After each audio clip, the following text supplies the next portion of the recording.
March 17, 1943. Tirpitzufer, 76-78, Berlin.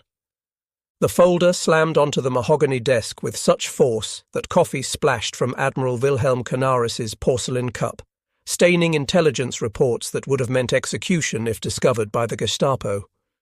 Impossible. The Americans are feeding us propaganda through turned agents. Through the tall windows of Abwehr headquarters, Canaris could see the Landwehr Canal where Rosa Luxemburg's body had been dumped 24 years earlier.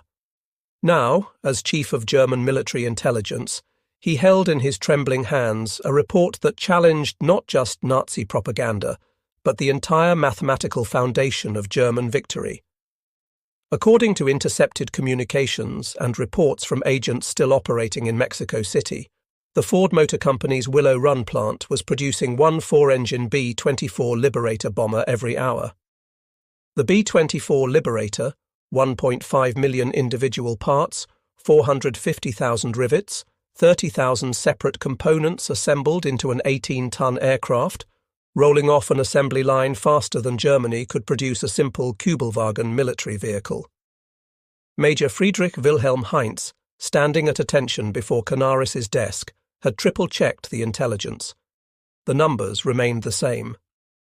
What neither man knew was that this moment would trigger the most devastating intelligence failure in modern warfare, the systematic inability of German intelligence to comprehend, believe, or effectively communicate the true scale of American industrial capacity to the Nazi leadership, dooming the Third Reich through a fatal miscalculation of mathematical inevitability. The collapse of German intelligence regarding American production had begun 2 years earlier. In 1941, Luftwaffe General Karl Koller had presented Hermann Göring with reports from military attaché General Friedrich von Bötticher in Washington, stating that American aircraft production was approaching 2,000 planes per month. Göring had laughed, literally laughed, declaring Americans could only build refrigerators and razor blades, not military aircraft. The Americans are bluffing, Göring had told Hitler at the Wolfschanze in December 1941, 4 days after Pearl Harbor. Their democracy makes them weak. Their mongrel population makes them inefficient. Their Jews make them corrupt. They cannot possibly produce what they claim. By March 1943, German intelligence networks across the Americas were reporting something that defied every assumption of Nazi racial theory and economic understanding. The reports came from different sources: Mexican industrialists sympathetic to Germany, Spanish diplomats, Swedish businessmen traveling through Detroit, even intercepted letters from American workers to relatives in neutral countries. They all said the same impossible thing. Ford's Willow Run plant alone was producing more heavy bombers than all of Germany's aircraft factories combined. Oberstleutnant Nikolaus Ritter, head of Abwehr's Air Intelligence Section Abteilung für Luft, had spent 3 weeks analysing the data. A former Lufthansa pilot who had lived in America for 10 years before the war, Ritter understood American industrial capacity better than most German officers.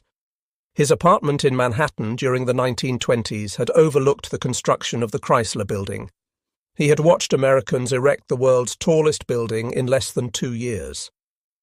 Herr Admiral, Ritter reported to Canaris, if these numbers are correct, and I believe they are, then Germany has already lost the war. It is now only a question of mathematics and time. The intelligence came through circuitous routes, each more dangerous than the last. Georg Nicholas, running the Abwehr's primary network in Mexico City, had cultivated sources among American businessmen who travelled freely between Detroit and Mexico's oil fields. These men spoke casually of miracles they witnessed, unaware their dinner conversations were being transcribed by German agents. On February 3, 1943, American oil executive Harold Morrison had attended a reception at the German-Mexican Commerce Association in Mexico City. After several tequilas, Morrison began describing his recent tour of the Willow Run facility, arranged by Ford to showcase to potential investors the company's capability to fulfill government contracts. "Gentlemen," Morrison had said, unaware that Wolfgang Blaum, a German agent posing as an Argentine leather merchant, was memorizing every word, What I saw defies description. The assembly line is over a mile long. The building is so vast that clouds form inside it, and it sometimes rains within the factory. They have 42,000 workers, including thousands of women, Negro women, building the most complex machine ever created. Morrison had pulled out a pencil and began sketching on a napkin.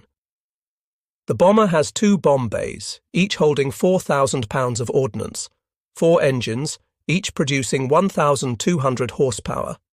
They produce them in sections, sub-assemblies, Ford calls them, that converge like rivers flowing into the sea. Wing sections arrive from one direction, fuselages from another, tail assemblies from a third. They meet at precise points along the line. Blaum had asked, trying to sound casually interested. But surely such complexity means frequent breakdowns, production delays. Morrison had laughed. That's what Consolidated Aircraft thought. They mocked Ford, said you can't build planes like cars. But Ford broke the bomber down into 60,000 separate operations. Each worker performs the same task over and over. A woman who yesterday was making breakfast for her children now installs hydraulic lines in the tail section. They train them in days, not months. Perhaps the most detailed intelligence came through Francisco Franco's Spain.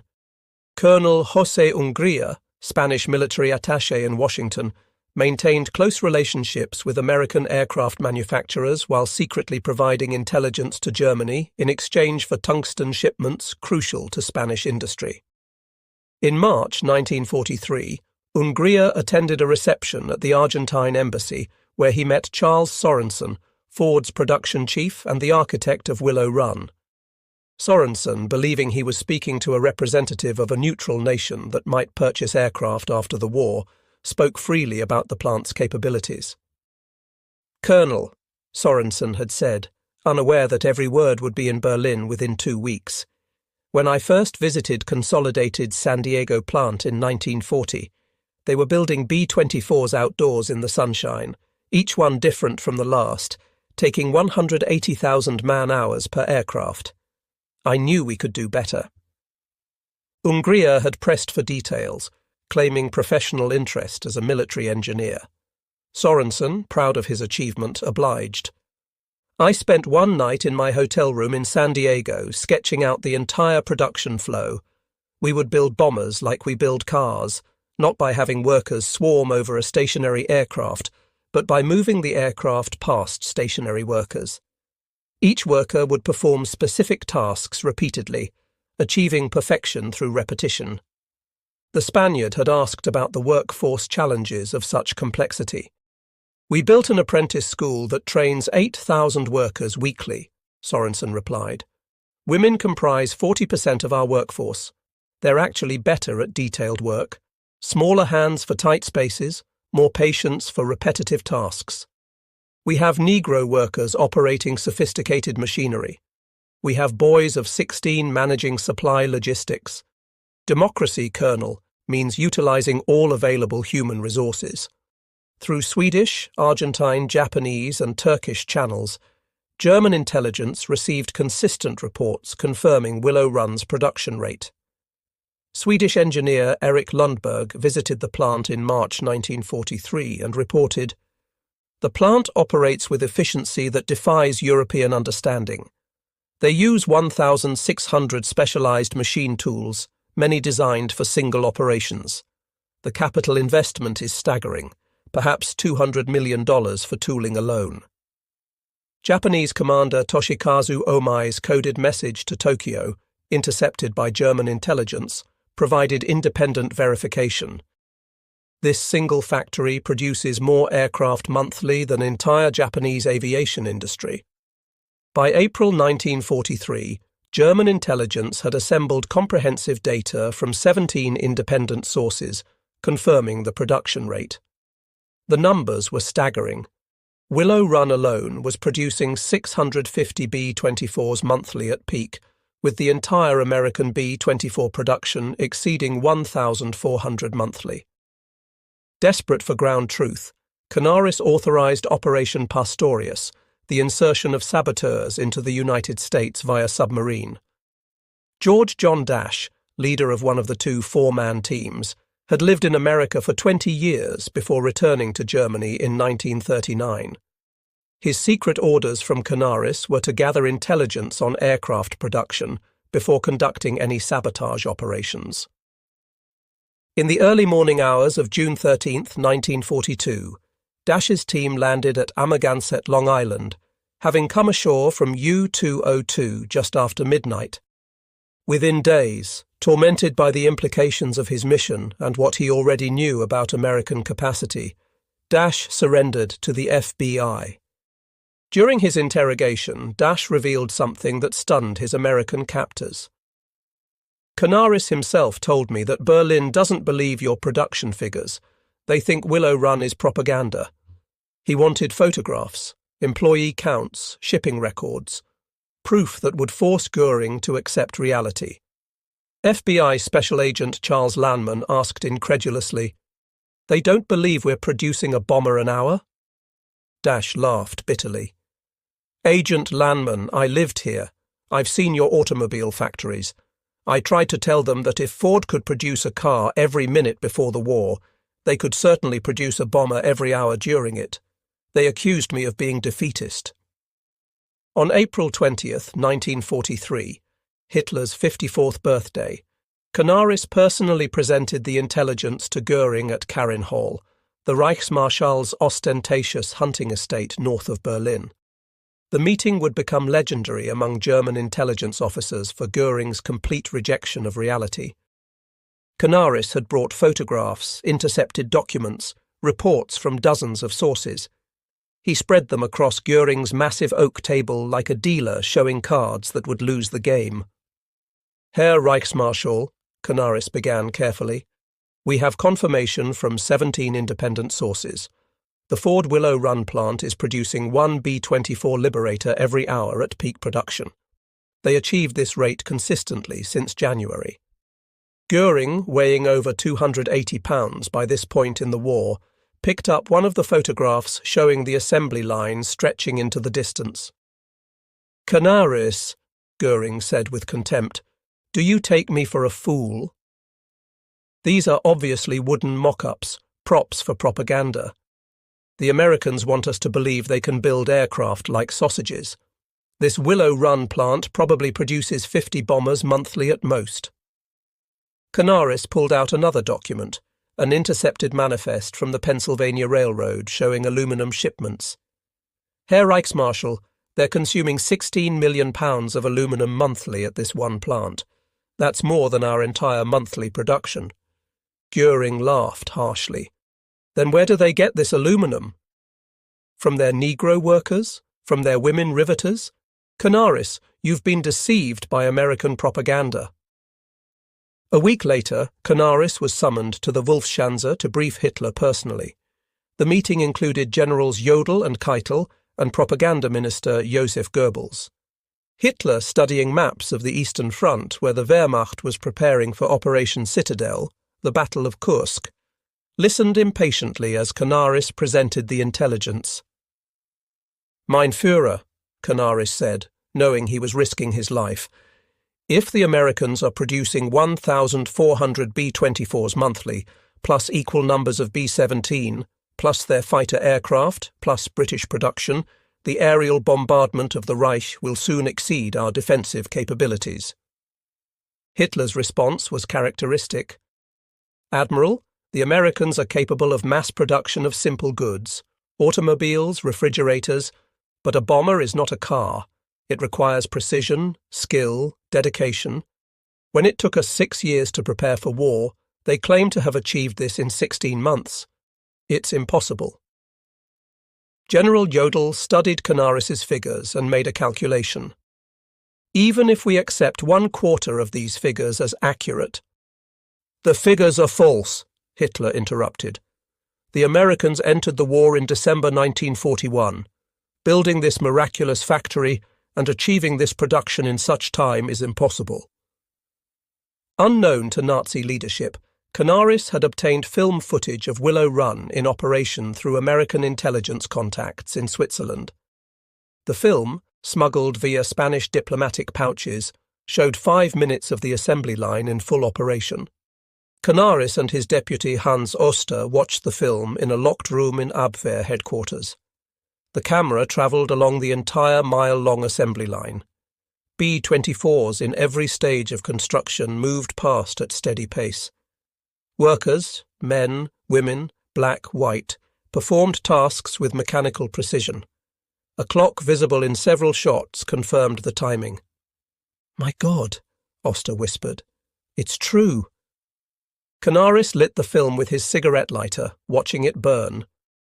"We cannot show this to them. They would accuse us of creating fake footage or being traitors." In November 1943, German intelligence obtained aerial photographs of Willow Run taken by a Spanish diplomat. Photo analysts spent weeks studying the images.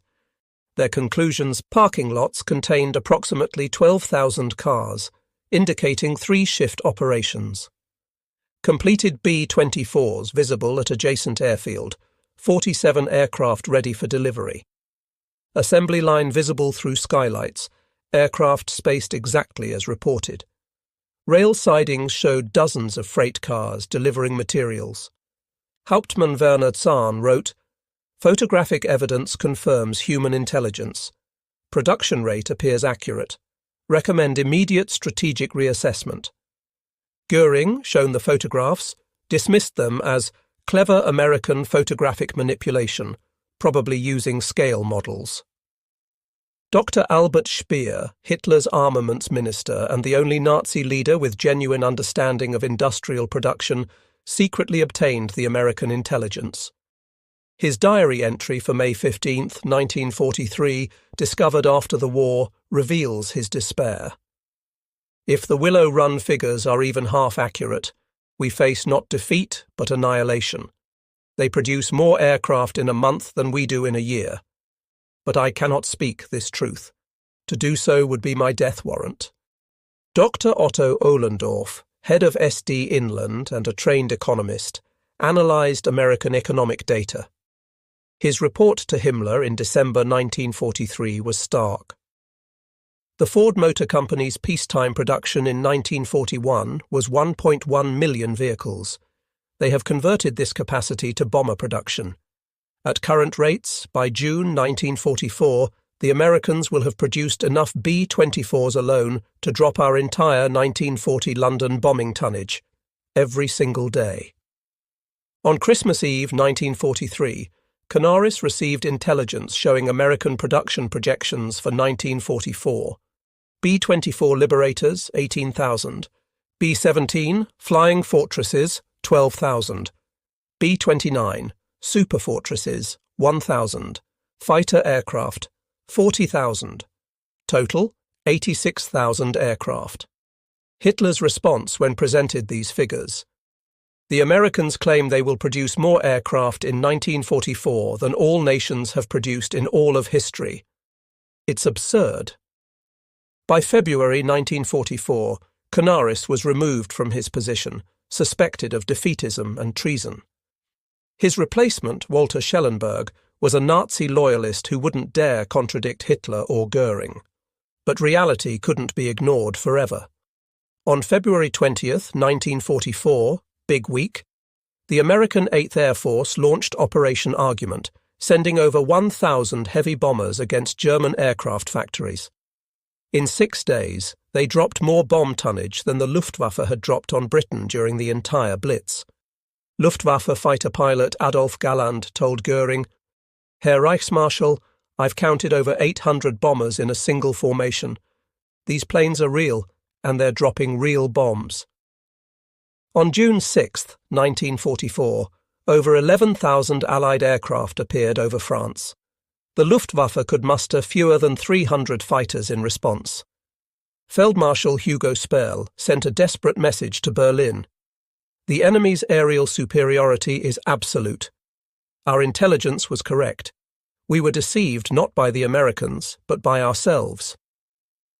By April 1944, Willow Run achieved its peak production rate. That month, employees in 2 9-hour shifts, working 6 days a week, produced 453 airplanes in 468 hours, a production rate equal to one finished B-24 Liberator every 63 minutes. The plant employed 42,331 workers, including 11,000 women, 26% of workforce. 3,800 African Americans, 9% of workforce. 1,200 disabled workers, 3% of workforce. This demographic breakdown would have shattered Nazi racial ideology completely. The inferior races and weaker sex were outproducing the German master race by orders of magnitude. After the war, surviving German intelligence officers revealed the full scope of the failure. Walter Schellenberg testified at Nuremberg. "We knew the truth about American production by early 1943. Every professional intelligence officer understood the numbers were accurate. But to report this truth was to risk execution for defeatism." Hans Bernd Gisevius wrote in his memoirs, "The tragedy was not that we lacked intelligence about American production, we were drowning in it. The tragedy was that our leadership refused to believe it because it contradicted their racial ideology." The German intelligence officers who tried to report the truth paid a heavy price. Admiral Wilhelm Canaris, executed April 9, 1945, at Flossenbürg concentration camp. Hans Oster, executed April 9, 1945, at Flossenbürg concentration camp. Alexis von Roen, executed October 1944 for involvement in July 20th plot. Hans Bernd Gisevius, escaped to Switzerland, survived the war. The United States Strategic Bombing Survey confirmed what German intelligence had reported. Willow Run produced 8,685 B-24s between 1942 and 1945. Peak production was 650 aircraft monthly. The hourly rate was sustained for months. Total cost per aircraft dropped from $238,000 to $137,000. Albert Speer, in post-war interrogation, was asked why Germany didn't believe the intelligence about American production. To accept that Ford could produce a bomber every hour was to accept that our entire worldview was wrong, that democracy wasn't weak but strong, that racial mixing didn't create weakness but strength, that women could do men's work. It would mean accepting that we had started a war we could never win. Who would tell Hitler that? Rose Will Monroe, the real-life inspiration for Rosie the Riveter, operated a rivet gun on the B-24 production line. She and thousands of women like her had never worked in industry before Pearl Harbor. "We knew we were building something important," Monroe said in a 1984 interview. "Every rivet we drove was going to help end the war. We worked double shifts sometimes, sleeping in the parking lot between shifts. We had brothers, husbands, sweethearts flying these planes." The failure to believe intelligence about Willow Run had catastrophic consequences. Fighter production. Germany continued producing bombers until late 1944. Resource allocation. Resources wasted on wonder weapons instead of practical defences. Strategic planning. Operations planned for facing hundreds of bombers, not thousands. Diplomatic failures. Peace overtures delayed due to not understanding certain defeat. German economists analysing captured documents realised the true scale Willow Run cost, $200 million. German entire aircraft industry investment, 1933 to 1945. $400 million equivalent. Willow Run floor space, 3.5 million square feet. All German aircraft factories combined, 8 million square feet. Willow Run electrical consumption, 2.5 million kilowatts monthly. The Americans had built a single factory consuming more resources than entire German cities. The final accounting. By war's end, the full scale was revealed. Total B-24s produced 18,188. Willow Run built 8,685. Total B-17S produced 12,731.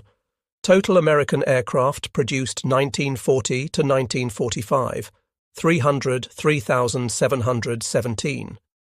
Total German aircraft produced 1940 to 1945, 94,700. The United States produced 3.2 times more aircraft than Germany while fighting a two-ocean war.